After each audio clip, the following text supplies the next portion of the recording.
Alsjeblieft. Dank je wel. School. Hey Sim. Ja, geen handjes schudden, hè? Nee, dat mag niet. Ja, wel weg.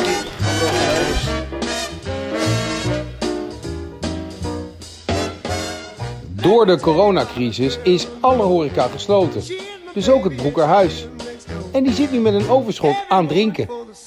En ook een overschot aan bier. En Jeppe heeft daar een ludieke oplossing voor. Waarom doe je dit?